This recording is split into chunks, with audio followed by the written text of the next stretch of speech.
Mesdames et messieurs, bonsoir. Merci encore d'être en notre compagnie pour votre émission Décryptage cas par cas. Décrypter, c'est examiner, examiner pour dévoiler. Alors pour ce soir, le thème principal est axé sur l'initiative privée au cœur de l'égalité des chances. Pour cela, le principe de l'émission, vous le savez déjà, nous avons deux invités. L'invité principal qui intervient lors de la première partie axée sur l'entretien et le deuxième invité viendra juste après pour nous entretenir avec notamment déjà le premier invité. Mais cela dit, notre invité principal est Steve Essima Ndotoum. Il est président des Jeunes Patriotes.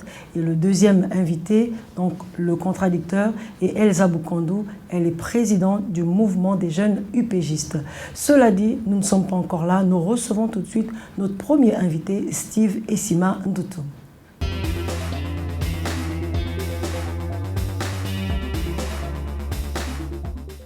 Bonsoir à tous. L'initiative privée au cœur de l'égalité des chances, c'est donc notre thème de ce soir. Et comme je le disais tout à l'heure, notre invité principal est Steve Essima Ndotoum.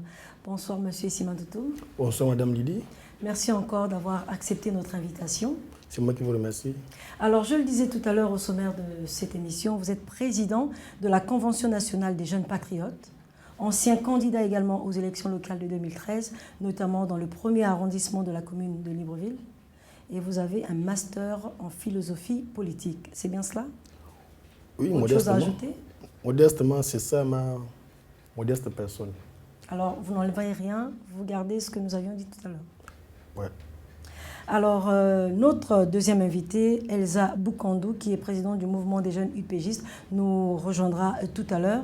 Mais pour ce soir, je suis seule pour des raisons professionnelles, blanches et à l'intérieur du pays. Cela dit, nous allons être ensemble pendant 52 minutes, discuter de ce thème, l'initiative privée au cœur de l'égalité des chances. Alors, Monsieur Essima Ndotoum, déjà première question, comment définissez-vous justement ce concept de l'égalité des chances? Alors, je tiens à vous remercier, remercier la direction de Canal 7 pour m'avoir invité, mais surtout pour le choix de cette thématique qui, à mon point de vue, me paraît essentielle dans la dynamique impulsée par le chef de l'État, qui est celle de l'égalité des chances. Et donc, c'est un honneur pour moi de venir débattre ici de cette question d'égalité des chances, notamment dans son volet opérationnel, parce qu'associé ici à l'initiative privée.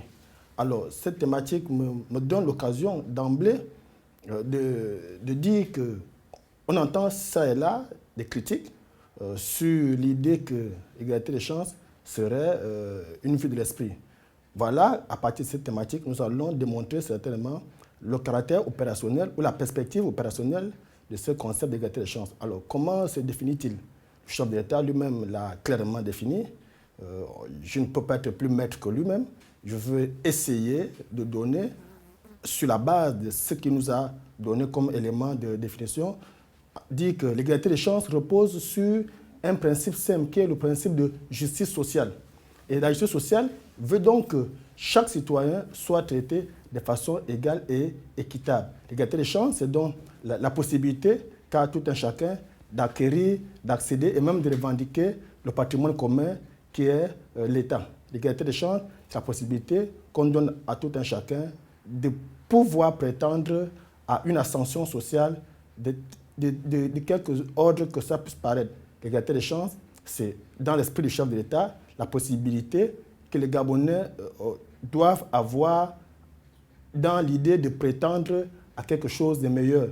N'a-t-il pas dit qu'il serait heureux que lorsque les Gabonais seront heureux, et de l'égalité des chances rentre donc dans la suite logique de sa vision qui est le partage. Le partage équitable. Le partage, c'est ça le rôle de l'État, c'est-à-dire partager équitablement à tous les enfants de sorte que personne ne reste au bord de la route. C'est ça l'égalité des chances dans la perspective que le chef de l'État a voulu nous la donner et qu'aujourd'hui, je remercie la Canal 7 de me permettre de venir en débattre. Alors justement, vous parlez de cette justice sociale. Aujourd'hui, certains jeunes estiment encore que c'est utopique. Est-ce que vous êtes du même point de vue, même si aujourd'hui vous avez déjà cette vision, vous mariez, enfin vous accordez déjà avec cette vision du président de la République, mais plusieurs jeunes aujourd'hui estiment encore que c'est une utopie. Qu'est-ce que vous en pensez? Alors, vous savez que la vie en cité doit se mouvoir dans un élan de contradiction. La contradiction, la critique, elle est toujours de bon augure parce qu'elle permet de clarifier les choses. L'égalité des chances ne peut pas être une utopie. Parce que c'est vrai qu'elle repose sur le principe même de l'État. C'est-à-dire l'État a pour mission régalienne d'accorder un service équitable, un accès équitable à tous ses citoyens, à tous ses enfants devant la chose publique.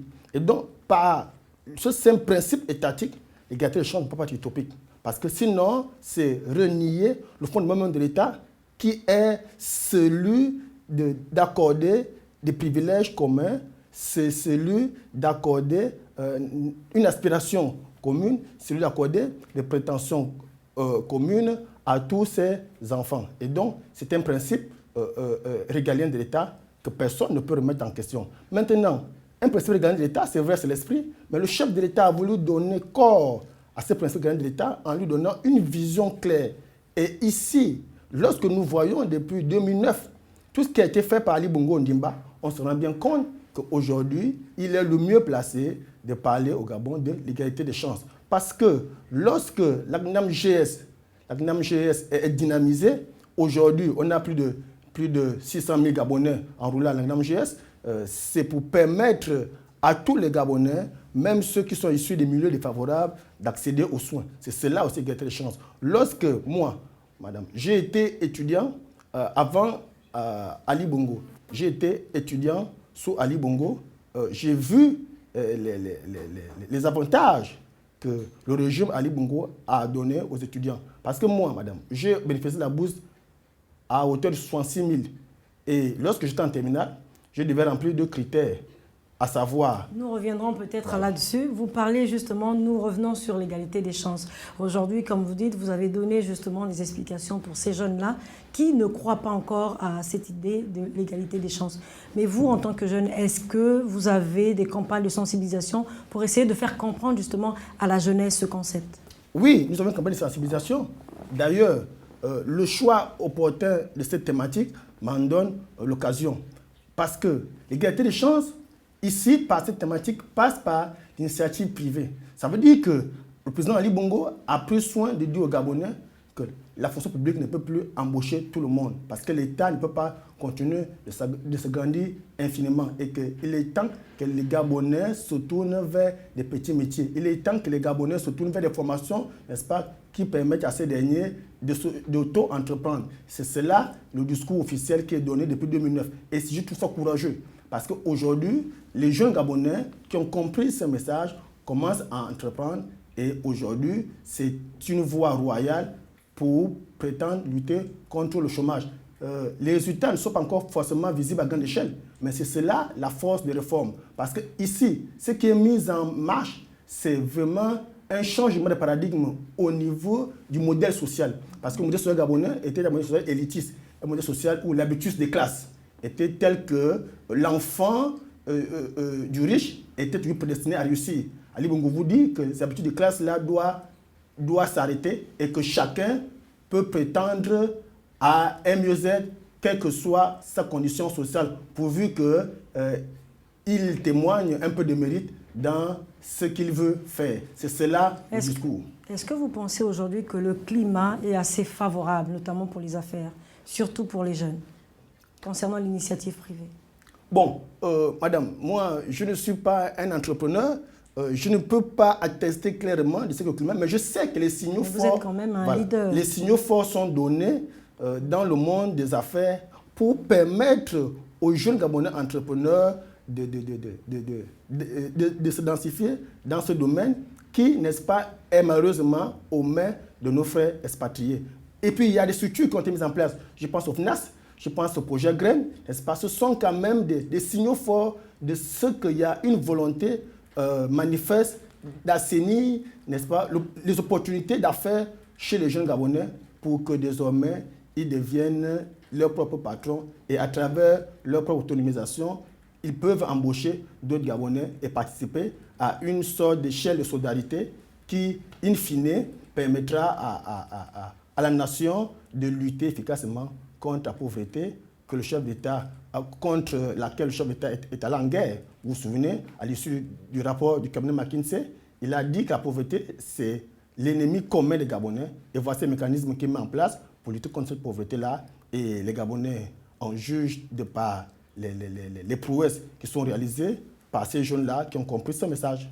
Alors, Monsieur Essima Doutoum, justement, il y a de nombreux jeunes, toujours encore, sinon de nombreux Gabonais, qui estiment aujourd'hui que le chef de l'État, Ali Bongo Ondimba, fait la promotion des incompétents. Qu'est-ce que vous pouvez répondre à cela? Bon, ceux qui le pensent, ils sont très compétents. Souvent, c'est des arguments qui sont proposés par des personnes qui n'ont pas d'arguments plausibles, d'arguments valables. Comme la démocratie veut qu'on contredise, on avance ce genre d'arguments. Mais la compétence, à quelle échelle ils évaluent cette compétence? Vous pensez que maintenir un taux de croissance de 5% malgré la crise pétrolière, c'est avoir affaire aux incompétents? Vous pensez que réussir les prouesses économiques que le Gabon a réussi depuis 9 ans, c'est ça l'incompétence? Mais ceux qui pensent que le président Ali Bongo fait la promotion de la médiocrité, c'est-à-dire des incompétents, mais eux, on les a vus aux affaires. On a vu à quel niveau ils sont tous compétents. Être compétent, c'est passer 20 ans au pêchoir à l'Assemblée nationale. C'est ça être compétent. Être compétent, c'est faire 20 ans au gouvernement. Non, être compétent commence d'abord par l'idée de dire qu'il faut que ça change, parce que le changement, c'est déjà une acceptation de ce que Ali Bongo se projette comme un idéal social, c'est-à-dire que les Gabonais doivent en perpétuel être dans une dynamique de recherche d'excellence. Parce qu'Ali Bongo lui-même n'est pas satisfait de ce qui est fait. Ça veut dire que lui-même il reconnaît qu'il n'est pas satisfait. Ça veut dire que tout n'est pas parfait, mais l'idée même de dire qu'il faut aller encore au-delà lui donne une posture modeste qui est déjà une posture de compétence, même de grande compétence. Et le gouvernement actuel, c'est un gouvernement d'élite, ne serait-ce que de par la valeur intrinsèque des membres qui composent ce gouvernement-là. Et donc, le problème de compétence, c'est un problème des personnes qui sont nostalgiques de leurs privilèges. Quelqu'un disait, les profito-situationnistes, moi je parle de nostalgico-situationnistes. Alors, on va continuer le débat tout à l'heure avec notre deuxième invité, qui est Elsa Boukondo, président du mouvement des jeunes UPGistes. Cela dit, tout de suite, la question au public. Pensez-vous que les jeunes pourront pleinement s'affirmer à travers l'initiative privée? Tout de suite, vous pouvez répondre sur les réseaux sociaux ou encore sur le numéro qui s'affiche juste au bas de votre petit écran. Cela dit, nous recevons tout de suite notre deuxième invité pour le débat contradictoire.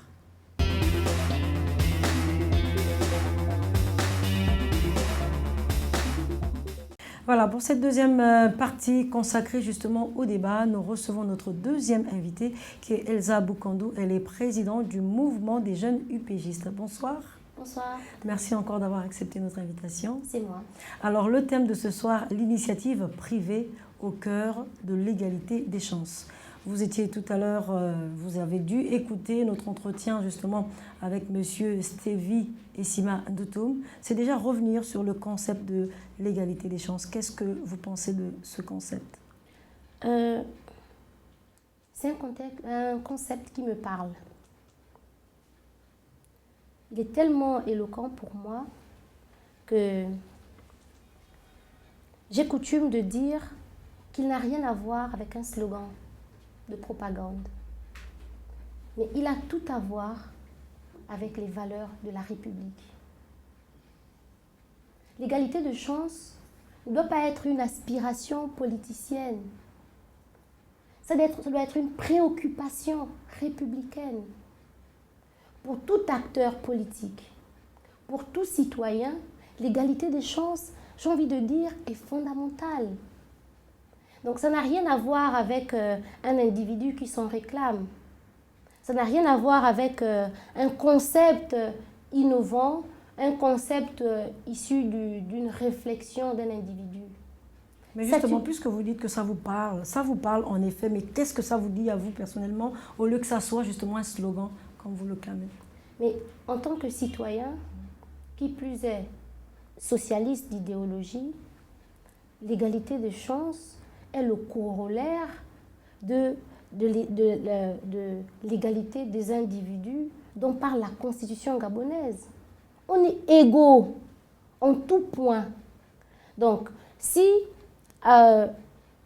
pour des citoyens vivant dans un État, on doit bénéficier de X ou d'Y privilèges, ça ne doit pas être un effet de mode. Ça doit être un acquis. L'égalité de chance est un droit acquis et non pas une simple expectative. Disons, si je suis élu, je vous garantis l'égalité des chances. Je pense que Ali Bongo, qui en est le promoteur aujourd'hui, mais aurait dû y penser dès son premier mandat. Oui. Parce que l'égalité des chances, c'est le fondement de tout. Lorsqu'on promet, malheureusement pour Ali Bongo, il a promis un avenir en confiance pour l'espérance. Il a créé une société déclinante et désespérée. Alors, mais je dirais, lorsqu'on est promoteur de l'émergence d'une société, d'un pays, on pose comme fondement l'égalité de chances. Alors pour vous, vous estimez que c'est une utopie? Non, je n'ai pas dit que c'est une utopie. Je reviens d'abord sur les fondamentaux. C'est un droit et non un slogan pour chaque politique. Citoyen gabonais. Oui, c'est un droit qui doit pas être brandi comme programme de campagne. Pour tout citoyen gabonais, de dire l'égalité de chances, c'est enfoncer une porte ouverte. On a droit à être à cette égalité de chances. Alors, M. Sima, je voudrais tout de suite, oui. Justement, les portes ouvertes, c'est de dire que cette table est blanche, alors que elle est blanche. Alors, donc, c'est pour dire, nous dire aussi que l'égalité des chances est un principe de l'État. C'est un truisme, tout le monde le sait. Mais est-ce que ça nécessite justement que ça soit pour cela, comme elle dit, un slogan? Maintenant, Ali Bongo, c'est là son mérite, fait des valeurs qu'elle parlait républicaines, fait de ce principe républicain un cheval de bataille politique. Parce que c'est cela. Il ne suffit pas de dire que c'est un principe étatique. Encore faudrait-il le mettre en application, mettre en pratique. Oui, c'est un combat quotidien. Mais puisque c'est déjà un droit fondamental, oui, comme elle dit, c'est déjà un acquis. C'est déjà un acquis. On a ici beaucoup de droits qui sont pas mis en veilleuse, qui ne sont pas mis en avant. Pourquoi le brandir aujourd'hui comme un slogan? Mais parce que l'égalité de chance est pour Ali Bongo le prolongement de ce qu'il a comme vision du Gabon émergent. Ça veut dire qu'il part du principe que ce sera fait ensuite, n'est-ce pas, aux actions inlassables et innombrables qu'Ali Bongo a menées, n'est-ce pas, en faveur, ou qui traduisent déjà son idéal de l'égalité des chances.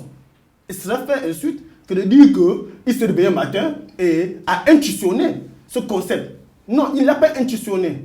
Il a vécu, il a expérimenté. D'ailleurs, il le vit au quotidien. Il le vit au quotidien de sorte que c'est Ali Bongo, n'est-ce pas, qui, président de la République, a aboli le principe de fonds communs qui était un gros principe inégalitaire dans la République. C'était déjà ça, le principe de dire qu'il faut traiter de façon égalitaire tous les travailleurs gabonais. C'était déjà ça l'égalité des chances. Et ces fonds communs qui ont été abolis ont servi à créer la PIP dont les syndicats et les opposants aujourd'hui revendiquent avec trompette. Et ces mêmes fonds communs qui ont été abolis, qui ont permis de réévaluer la grille salariale. Alors donc c'est dit que Ali Bongo il travaille, il a fait dès le 16 octobre de son investiture, il a fait l'égalité des chances, son cheval de bataille, et il a manifesté. Aujourd'hui, il partage. C'est parce que lorsqu'il en fait un débat public, c'est parce qu'il veut partager cette valeur intrinsèque qu'il porte en lui en tant qu'homme d'État, il veut partager cette valeur au peuple gabonais. Parce que l'égalité des chances, c'est aussi la prise de conscience de chacun à dire je peux revendiquer. Madame. Davantage les jeunes alors. L'égalité des chances, n'est-ce pas? Davantage les jeunes, oui, ou bien tout le monde est concerné. L'égalité des chances, aux antipodes de on va encore faire comment? Parce qu'aujourd'hui, Ali Bongo a tordu le coup, on va encore faire comment? Parce qu'aujourd'hui, chacun peut revendiquer, chacun peut prétendre à quelque chose, n'est-ce pas? Parce que la République, la patrie, elle est là pour tout le monde. Et chacun de ses enfants doit revendiquer quelque chose. C'est cela l'idée d'Ali Bongo. Et c'est ça qu'il faut au quotidien. Ah, justement. Mais avant de répondre, de réagir tout de suite à ce qu'il a dit, je voudrais peut-être redéfinir ce concept. L'égalité de chance, dans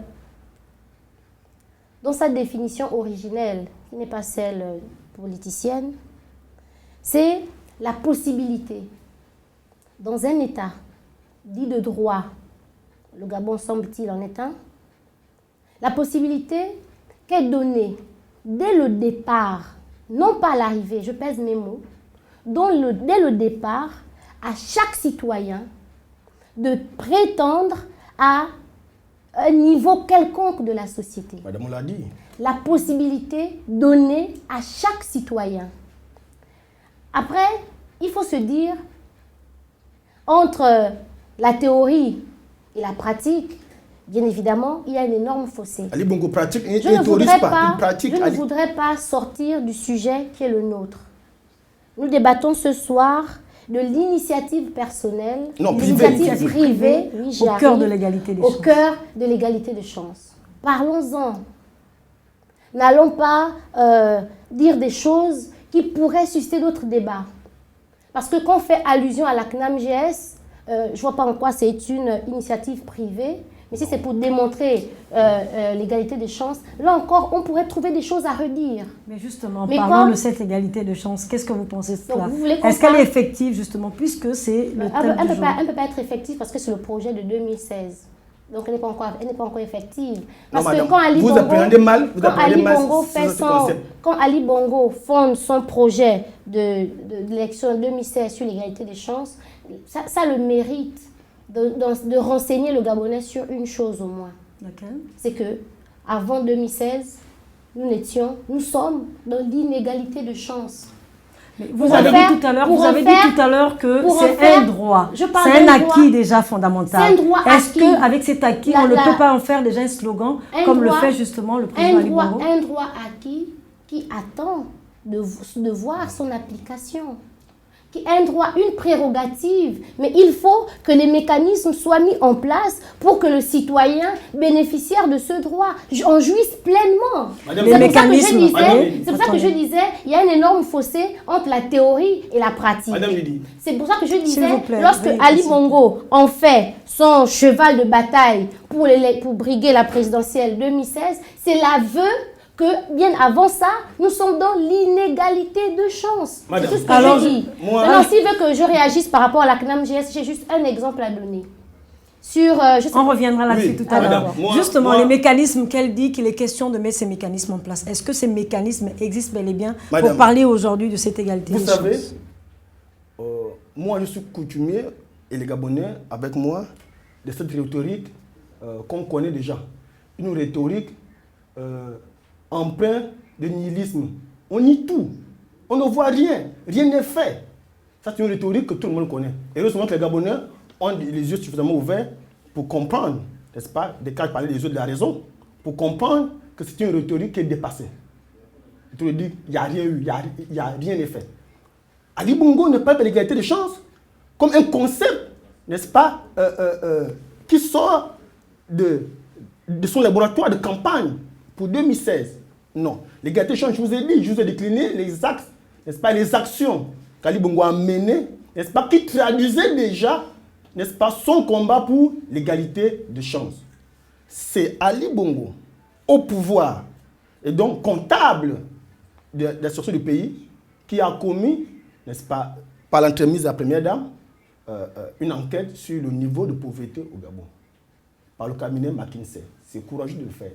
Et résultat, il ne les a pas cachés.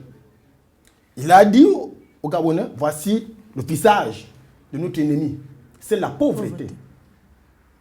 c'était déjà dit que les Gabonais qui sont oubliés, n'est-ce pas, vous êtes désormais repêchés, n'est-ce pas, ne serait-ce que dans la considération qu'on vous porte en décrivant la situation dans laquelle vous vivez. Parce que tout changement, toute amélioration part d'une prise de conscience. Ali Bongo l'a fait. Et c'est cela même, l'idée de rupture. Une rupture que le jargon philosophique appellerait une rupture épistémologique, c'est-à-dire une rupture qui est à la fois une rupture porteuse d'espoir. Alors justement, rupture porteuse d'espoir, puisque le thème de ce soir est l'initiative privée au cœur de l'égalité des chances. Si on peut aujourd'hui, s'il est question de parler justement de cette initiative privée, au niveau de la jeunesse, qu'est-ce qui est fait justement pour promouvoir cette initiative privée? Madame, je vais vous citer 2 ou 3 exemples majeurs. Je reviens, parce que les faits sont là. Les faits ne mentent pas. Personne ne peut nier les faits, à moins de faire preuve de mauvaise foi. Les faits, c'est le projet Graine. Madame, le projet Graine s'adresse à qui? À la jeunesse gabonaise. Est-ce que vous pensez que tous les jeunes trouvent leur compte? Oui, madame, ils trouvent leur compte. Ils ont commencé à trouver, ils vont en trouver davantage. Nous vivons dans notre pays. Vous êtes du même avis? Nous vivons, madame, je termine. J'attends que je termine la parole, en fait. Nous vivons dans notre pays un phénomène d'exode rural. Parce que les jeunes fuient les campagnes, les jeunes fuient les villages pour venir en ville chercher la vie. Graine, qui va faire Graine? Ce n'est pas nos vieillards au village. Ce sont des jeunes, n'est-ce pas, qui vont trouver leur compte au village à travers le projet Graine, qui n'auront plus besoin de venir gonfler la population en ville et donc de venir inciter la délinquance comme on peut vivre. Ça, c'est ça, n'est-ce pas, le compte de la jeunesse dans l'idée d'initiative privée. Et ça, personne ne peut le nier. Personne ne peut le nier. L'initiative Graine, est-ce que cette initiative est adressée aux jeunes? Mais c'est un bel exemple personnellement ou selon vous? C'est un bel exemple d'une politique réductrice de la jeunesse. Pourquoi vous le prenez à ce niveau? Graine, c'est pour éviter l'exode rural, pour éviter la délinquance en ville. Mais quelle insulte pour les jeunes. Il l'a dit, vous l'avez entendu sur ce plateau. Je le réitère. Graine, c'est pour éviter l'exode rural des jeunes, pour éviter qu'ils soient des délinquants en ville. C'est insultant, ne serait-ce que pour la jeunesse que je représente. Après, s'il faut examiner de très près Graine, je voudrais dire, Madame Mouillet, nous parlons ici de l'initiative privée. Quand moi j'écoute ce thème, ça évoque l'entrepreneuriat. Et donc, d'entrée de jeu, lorsque j'ai parlé de quels sont les mécanismes qui sont mis en place, j'aurais aimé, pour que ce débat soit fructueux, qu'en face, on me dise, on a fait une étude de marché, on a mis en œuvre, on a mis autour de la jeunesse des conditions qui suscitent le rêve d'entreprendre. Donc, on a suscité l'envie d'entreprendre. Ensuite, parce que tout est processus. Mais cette envie d'entreprendre, justement, récemment, il y a eu des jeunes qui ont eu des prix, justement, concernant l'entrepreneuriat. Qu'est-ce que vous pensez de ça? J'en viens. Ensuite, on les a formés, on les a orientés dans des secteurs prometteurs, parce qu'on n'entreprend pas pour entreprendre. Parce qu'on entreprend, on se lance dans des initiatives après étude d'un marché. Parce qu'on a étudié le marché de l'offre et de la demande. Vous pensez que ce n'est pas fait aujourd'hui? C'est pas fait, arrêtons. Mais attendez, la structure J. Gabon aujourd'hui s'emploie justement à former des jeunes dans ce cadre-là, dans le cadre de l'entrepreneuriat. Arrêtons. La preuve, il y a eu des jeunes qui ont été primés, la semaine dernière, le prix du président de la République revient à une jeune dame. Justement, il faut arrêter d'en faire une politique ponctuelle. Faisons-en une réelle politique publique. Fixons des objectifs et soyons à même ensuite d'évaluer. On dit on veut être un pays émergent à l'horizon 2025. Voilà, on a une borne chronologique. On se dit pour y parvenir, incitons l'initiative privée. On a défini les piliers. L'industrie, Gabon vert, Gabon des services. Orientons les jeunes. Suscitons des vocations, suscitons des porteurs de projets. Vous estimez que ces jeunes aujourd'hui ne sont pas assez orientés dans ce sens? Oui, j'estime que c'est tout un désordre. Parce qu'il n'y a pas de priorité. Parce qu'il n'y a pas de pyramide. On commence par quoi pour aboutir à quoi? On veut moissonner sans semer l'essentiel. Vous savez, celui qui bâtit un édifice sans poser de fondements solides, en fait un édifice voué à la destruction.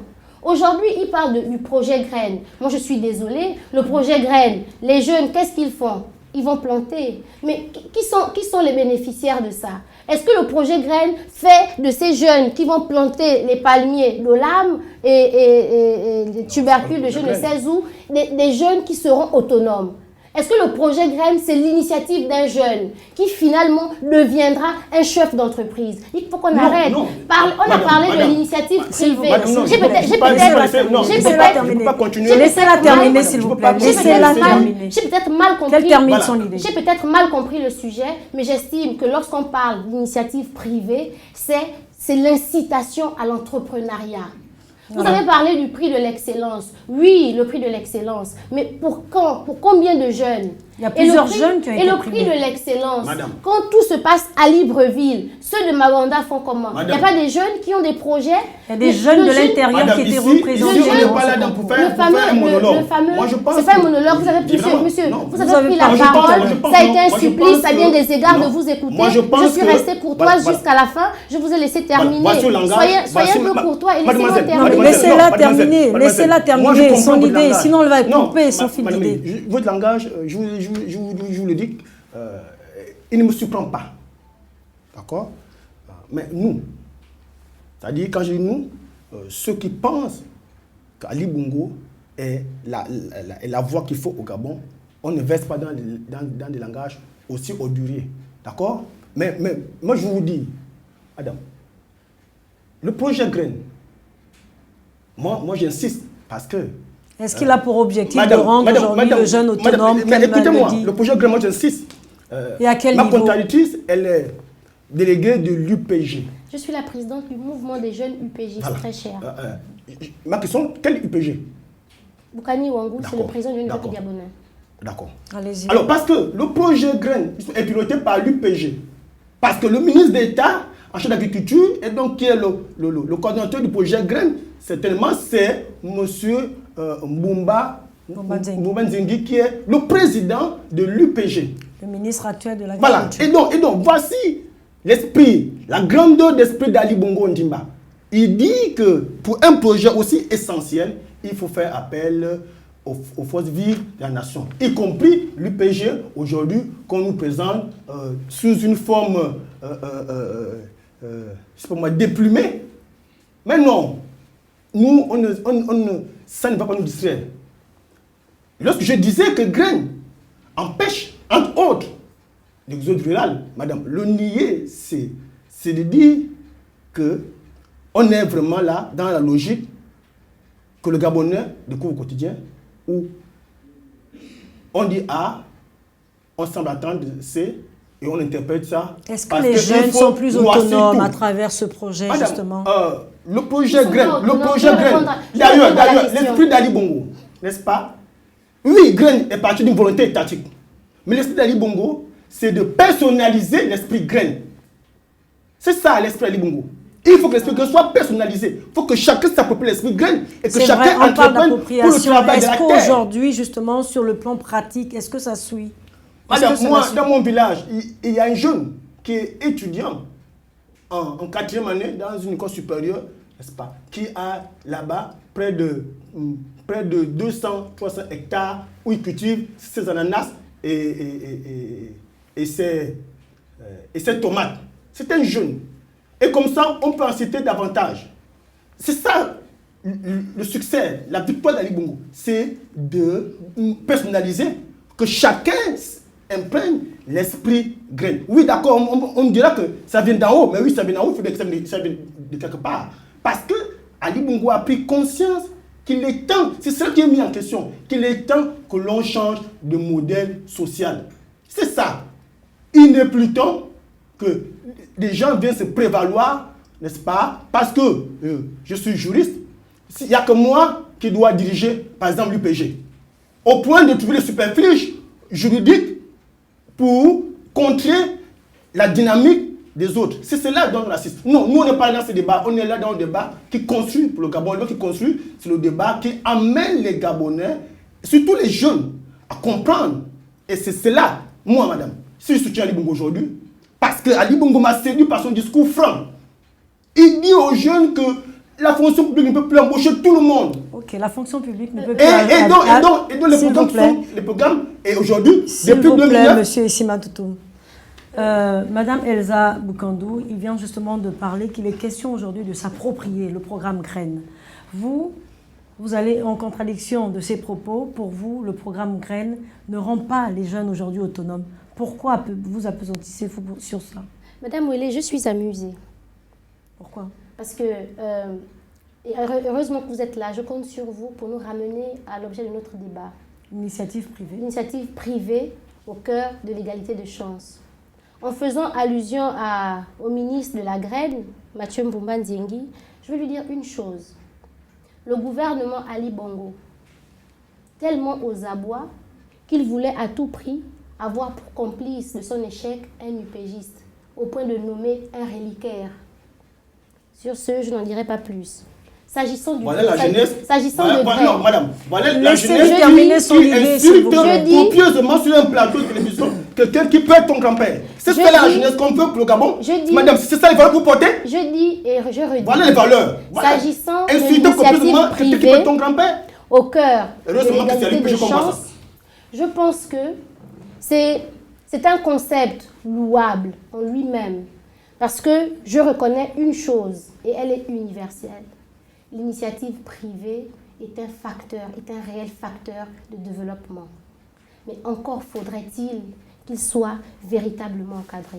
Pour tout vous dire, et je resterai là-dessus tant que je ne serai pas satisfaite, j'ai posé une question dès le départ. Quels sont les mécanismes mis en place pour favoriser, pour emmener les gens, les jeunes, à espérer ou à croire en l'initiative privée? Mais aujourd'hui, il y a des structures qui existent, qui prennent justement en charge ces jeunes-là. Les jeunes, J. Gabon par exemple. J. Gabon, il y a des ONG, il y a des associations aussi aujourd'hui. On va... Sauf si... On va revenir. Je parle, vous savez... Ces structures encouragent quand même les jeunes Gabonais. Pour nous qui sommes les enfants de la République, parce que nous n'en sommes pas. Qui n'avons pour mère que la nation, la première personne vers qui on se tourne pour recevoir, pour exiger, pour revendiquer notre mieux-être, c'est l'État. Donc, l'objectif de ce débat, c'est la contradiction, le contradictoire. C'est le donner, c'est le recevoir. Tout à fait. Quelles sont ces structures étatiques mises en œuvre? L'initiative privée. L'initiative privée est suscitée, favorisée par l'État. Les Tout mesures d'accompagnement de ces initiatives privées, qui plus est, des jeunes qui n'ont rien, qui sortent du banc de l'école ou qui n'ont pas pu y aller, les mesures d'accompagnement sont attendues de l'État. Ça, qu'on soit opposant, qu'on soit de la majorité, c'est une réalité républicaine. Mais qu'est-ce que vous direz de ces jeunes aujourd'hui qui ont reçu des prix et qui ont été formés justement par J. Gabon? Qu'est-ce que vous direz de cela alors? Allons étape par étape. C'est la raison pour laquelle je parle de processus. Quelles sont les structures privées et quelles sont les mesures d'accompagnement? C'est ça dont je parle. Des structures qui n'attendent pas que J. Gabon organise quelque chose, mais des structures vers qui le jeune citoyen lambda, venant de Moulengi Binza ou de Makongonio, avec les structures vers lesquelles ce jeune apporte son dossier, parce qu'elles sont connues. Parlons-en du FNAS. Oui, parlons du FNAS. Reconnaissez que le FNAS est la structure étatique, n'est-ce pas, en charge d'encourager l'initiative privée. Je la reconnais tellement que je la cite. Je la reconnais tellement que je la cite. La question que je vous pose à vous, quelles sont les modalités d'accompagnement mises en place par le FNAS et qui favorisent l'investissement, l'initiative privée? Je vous attends. Répondez à ma question. Quelles sont les modalités d'accompagnement? Vous n'allez pas me dicter la manière de répondre. C'est cela. Je vous pose une question, répondez. Je vous dis une chose. C'est ça, l'esprit d'intolérance. C'est ça là. Vous tellement intolérant que vous posez une question, ne répondez vous pas à la posez une question. question, Monsieur Sima, si vous êtes à mesure de répondre, s'il vous plaît. Si vous êtes à mesure de répondre à sa question, allez-y. N'allez pas au-delà du thème. Ici pour répondre à toutes les questions qui vous sont posées. Tellement intolérant. Je rappelle le thème, l'initiative privée. L'initiative privée. De penser que je peux au cœur de l'égalité des chances. C'est déjà le thème de ce soir. C'est revenir sur ce thème. Moi, ce qui me gêne, vraiment, ça me gêne beaucoup, c'est de voir ce langage clivant qui structure notre société. C'est ça qui me gêne. Et avec ça, on ne construit pas un pays. Voilà. Revenons-en à la question. Mais le FNAS, mademoiselle, je n'en suis pas un agent, mais je sais que le FNAS, par ce qu'on nous présente dans ces missions, est un puissant vecteur, n'est-ce pas, de promotion de l'initiative privée. La preuve, le FNAS a lancé une campagne pour demander aux Gabonais, aux jeunes en particulier, de se muer en coopérative pour pouvoir bénéficier des fonds qui permettront à ces derniers de lancer leurs activités. Et qu'est-ce qui a déjà été fait, justement, si ces jeunes se sont regroupés, justement, mais madame, en association? Moi, j'en connais plusieurs, madame. Moi, j'en connais plusieurs que je ne vais pas citer ici parce que... Peut-être pas les noms, mais qu'est-ce qui a été fait? Moi, j'en connais plusieurs qui ont lancé leurs activités grâce au financement du FNAS. Moi, j'en connais plusieurs. Et même, le FNAS a réalisé, dans ma circonscription, au quartier Alibanden, des prouesses, sur le site que l'IGAD, n'est-ce pas, utilisait. Et aujourd'hui, allez-y demander aux habitants d'Alibanden qu'est-ce que le FNAS est capable de faire pour eux.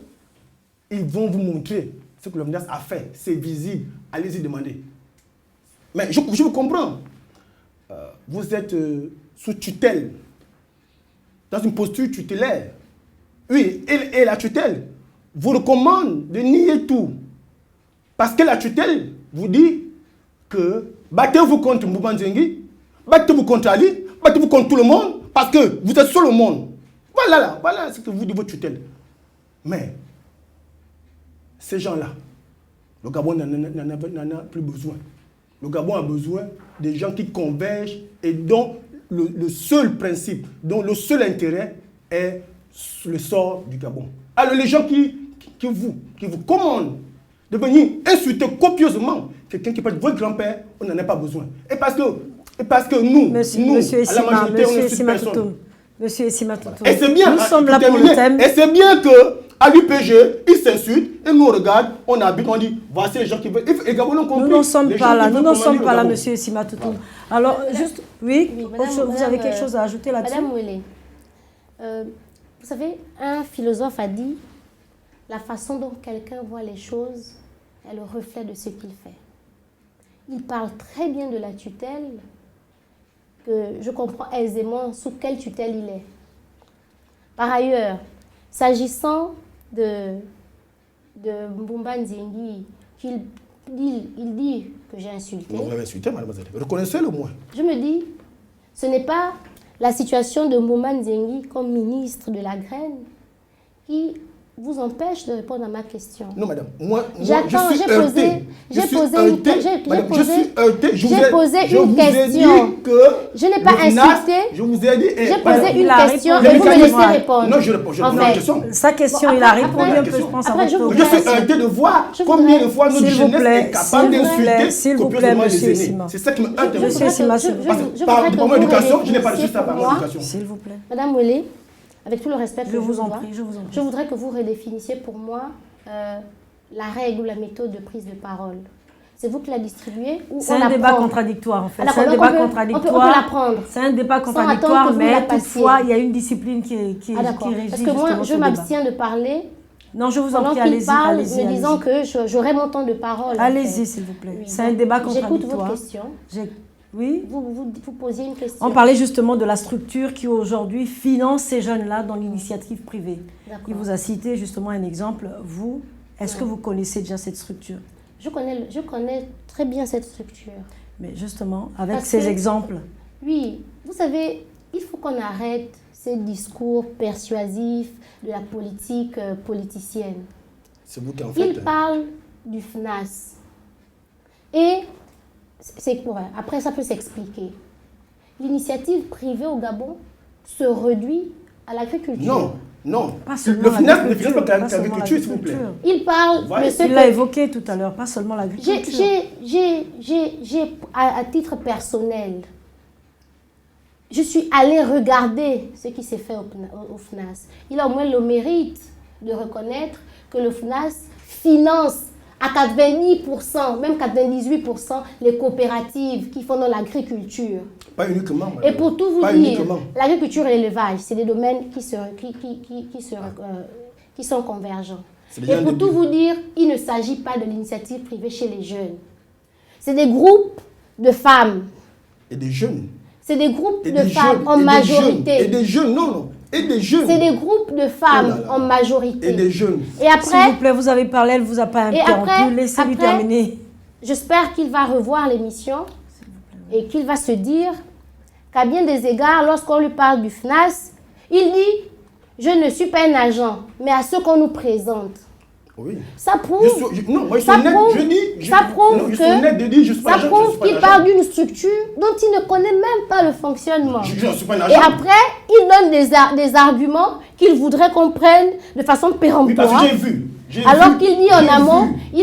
moi je J'ai suis... vu, je suis allé à Libandeng, j'ai vu. Ah d'accord. J'ai Donc, vu, je suis allé à ce à qu'on vous Mbouak, j'ai présente- vu. à ce qu'on vous J'ai présente, vous mademoiselle. avez vu. Oui, j'ai vu. C'est très bien. On m'a- je- on m'a Je présenté, loue j'ai l'initiative, vu. je loue Voilà. l'initiative, Ne dites pas- je ne loue faites pas l'initiative ça. du FNAS. Voilà. Je loue Voilà, cette faites-le, initiative. voilà, dites-le. Je loue Dites-le cette à haute voix. initiative. Dites-le à haute Mais- voix. C'est une réussite, non? Mais Du j'estime, septennat. en fait, Dites- je dites peux oui.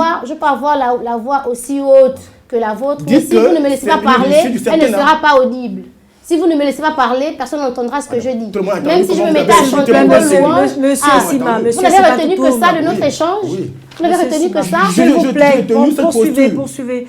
Vous avez Nous allons, retenu que ça de s'il notre vous échange plaît, s'il vous Ça plaît, Les jeunes insultés, monsieur c'est- Essima, c'est ça que je- Madame amusant. Moukandou, s'il vous plaît. C'est S'il amusant vous qu'il n'ait plaît. retenu que ça. S'il vous plaît, continuons le débat, l'initiative privée au cœur de l'égalité des chances. Aujourd'hui, on se rend compte aussi qu'au niveau des banques, les banques n'octroient pas des crédits pour ces jeunes. Et ces jeunes, aujourd'hui, s'orientent vers les PME, Les microfinances. pour justement les soutenir dans leurs projets. Oh, mais Qu'est-ce la que vous question- pensez de ça? La comme- question fait bien d'être posée. Parce que, vous savez, en Inde, quand les microfinances naissent, On n'est pas en Inde, c'est pas vrai.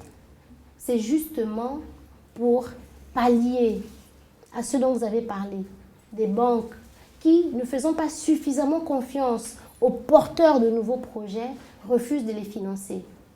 Donc, les microfinances sont nées. D'accord? Maintenant, puisque nous sommes en train de parler des choses concrètes, des choses qu'on peut vérifier en partant d'ici et revenir pour un autre plateau, combien de microfinances vers qui les jeunes porteurs de projets ici au Gabon peuvent se tourner pour espérer bénéficier d'un financement? Je le dis et je le redis, je suis sur ce plateau pour un débat constructif, un débat objectif, pas un débat partisan, pas un débat subjectif, au point d'être à même de reconnaître ce qui est positif et ce qu'il y a à refaire, on dénonce. Heureusement Combien que- de microfinances S'il vous plaît, existent au monsieur Gabon Sima, à même de financer le jeune entrepreneur qui a du mal à entreprendre? Combien il y en a? D'accord. Et Moi, je vais vous répondre. qu'est-ce que l'État? Parce que je dis et je redirai cette chose. Les jeunes entrepreneurs, ils ont les idées, ils ont le rêve, mais ils n'ont pas le nerf de la guerre. Ils n'ont pas le financement pour lancer leur projet. Qu'est-ce que l'État fait? C'est la question que je pose. Je ne dis pas qu'est-ce qu'Ali Bongo fait, parce qu'Ali Bongo, ce n'est pas l'État. Mais le FNAS, Qu'est-ce c'est que pas- l'État c'est pas Ali Bongo. Le qu'est-ce FNAS, que c'est l'É- pas Ali Bongo. qu'est-ce que l'État fait pour servir, même de caution pour Justement, ces monsieur jeunes Essima Toutoum, qui qu'est-ce vont que l'État fait pour solliciter ces les jeunes financements des Qu'est-ce que l'État microfinances? fait C'est en là faveur le de débat ces de ce soir. qui ont besoin de financement justement pour leurs projets? Madame, assurément, et pas assurément, je suis convaincu que l'État fait beaucoup pour accompagner ces jeunes. Oui, mais L'État quoi fait beaucoup. exactement? Voilà. l'État a mis en place et a réformé la Chambre de commerce et de l'industrie, qui est un organe qui accompagne, peut-être qui éduque, n'est-ce pas, les jeunes dans l'entrepreneuriat. Et aujourd'hui, la Chambre de commerce, un bel exemple de réussite, à sa tête, il y a quand même des personnes qui se sont affirmées dans l'entrepreneuriat au Gabon. Je parle du PDG de Petro Gabon. Aujourd'hui, personne ne peut régner aujourd'hui les prouesses qu'il a fait dans son domaine. Monsieur Jean-Baptiste Bikalo. Voilà. Donc, il y a la Chambre de commerce. Il y a d'abord, et avant des institutions, la prise de conscience et la volonté d'impacter, n'est-ce pas, un esprit d'entreprendre en milieu jeune. Cette volonté-là, Ali Bongo l'a. Il l'a. Parce que, madame, lorsque vous dites à votre jeunesse que l'État ne peut plus embaucher tout le monde, ça, il peut y avoir deux interprétations. Soit vous proclamez le chaos, n'est-ce pas? Parce que les jeunes qui apprennent, ils se disent finalement, l'objectif est barré devant nous. Alors, l'État ne peut plus justement embaucher tout le monde. La formation est jeune et métier. Un jeune et métier. C'est déjà pour inciter les jeunes vers déjà une formation, n'est-ce pas? Une formation qui soit capable de faire de leur propre patron, c'est-à-dire capable de faire de les entrepreneurs. Si vous regardez les décisions de l'ANBG d'orienter les jeunes bacheliers dans les écoles supérieures, l'un des critères est nécessairement l'idée que tout le monde ne peut pas être philosophe, juriste, anthropologue, n'est-ce pas? Parce qu'il faut, dans ce que l'école publique, l'université publique n'offre pas, c'est-à-dire les formations capables d'amener les jeunes vers l'auto-entrepreneuriat. C'est pourquoi on a tendance à avoir une réorientation de nos jeunes bacheliers vers des écoles capables Nous arrivons bientôt à la fin de notre émission. Peut-être Elsa Boukandou, peut-être se renchérir sur ce que dit M. Essima Doudou. Oui. J'ai du mal à suivre ce qu'il dit, tellement une question est posée, je m'attends à une réponse pour que je puisse préparer mon intervention, et du coup je suis un peu baladée. Mais je dis et je redis une chose. On ne peut pas promouvoir l'initiative privée sans créer autour des potentiels promoteurs un cadre d'épanouissement des projets. Pour vous, c'est déjà pas une égalité des chances, pour moi, cette initiative privée. Pour moi, l'idée de promouvoir l'initiative privée est bonne, mais il faut se donner les moyens.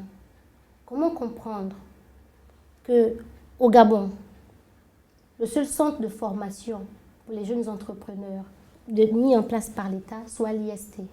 C'est à l'IST qu'il y a un parcours création d'entreprise. Et pour y être admis, il faut avoir le bac.